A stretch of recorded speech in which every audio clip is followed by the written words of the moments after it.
السلام علیکم ورحمۃ اللہ وبرکاتہ۔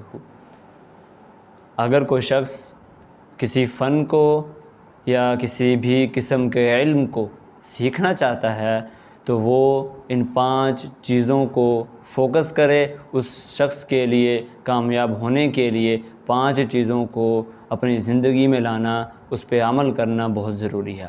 سب سے پہلی چیز ہے کہ ہم کسی بھی قسم کے علم کو سیکھنا چاہتے ہیں تو ہم اس علم کے بارے میں ہمیں شوق ہونا چاہیے۔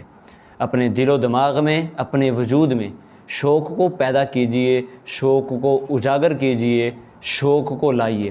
اگر ہم کامیاب ہونا چاہتے ہیں، جس شخص کے اندر اس علم کو سیکھنے کا شوق پیدا ہو گیا تو وہ شخص بہت جلد کامیابی کی طرف رواں ہو جائے گا، وہ شخص کامیابی کی سیڑھیاں چڑھنے لگے گا، وہ شخص بلندیوں کی طرف چڑھنے لگے گا۔ پہلی چیز کیا ہے؟ وہ ہے شوق۔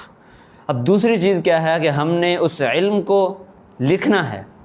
لکھنے کے ساتھ انسان کو بہت سارے فوائد حاصل ہوتے ہیں۔ ہم کسی بھی قسم کے علم کو سیکھنا چاہتے ہیں تو ہم اس علم کو لکھیں۔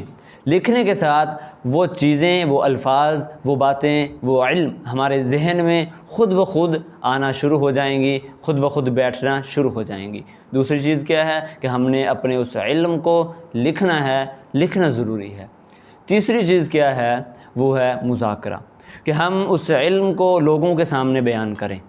ہم اس علم کو، اس علم کے بارے میں، اس علم کی باتوں کو لوگوں کے سامنے بیان کریں، اس علم کو لوگوں کے ساتھ شیئر کریں۔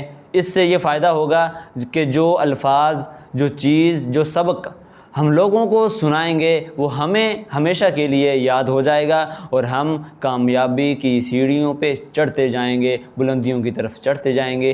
تیسری چیز کیا ہے؟ مذاکرہ۔ چوتھی چیز کیا ہے؟ وہ ہے استحضار۔ استحضار کیا ہے کہ اس علم کو، اس چیز کو، اس فن کو اپنے ذہن میں دہرائیے، ہر وقت اس کے بارے میں سوچیے۔ آپ کا وجود، آپ کا ذہن، آپ کا دماغ اس علم میں رواں اور دواں رہے، اس علم کو بار بار اپنے ذہن میں دہراتے رہیں اور یاد کرتے رہیں۔ چوتھی چیز کیا ہے؟ وہ ہے استحضار۔ اس علم کو اپنے ذہن میں بار بار لائیں، بار بار دوڑائیں اور اس کو یاد کرنے کی کوشش کیجیے۔ پانچویں اور آخری چیز کامیابی کے لیے کیا ہے؟ وہ ہے سماع۔ جو محدثین تھے، بڑے بڑے علماء کرام تھے، وہ اپنے شیوخ کے پاس دور دراز کا سفر کیا کرتے تھے، دور دراز جا کے صرف سماع کے لیے کہ ہمارا استاد ہمارے اس علم کو، اپنے علم کو ہم تک پہنچانے کے لیے صرف بولتے رہیں اور ہم اپنے کانوں سے سنتے رہیں گے۔ سننے کے ساتھ ہمیں یہ فائدہ حاصل ہوگا کہ وہ علم بہت جلد ہمارے دماغ میں، ہمارے دل میں، ہمارے وجود میں اپنا گھر کر جائے گا۔ تو اگر ہم کامیاب ہونا چاہتے ہیں تو ہم ان 5 چیزوں پہ عمل کریں تو ہی ہم کامیاب ہو سکتے ہیں۔ ہر طالب علم کے لیے وہ علم دین کا ہو یا دنیا کا ہو، اسے حاصل کرنے کے لیے ان 5 چیزوں پر عمل کرنا بہت ضروری ہے۔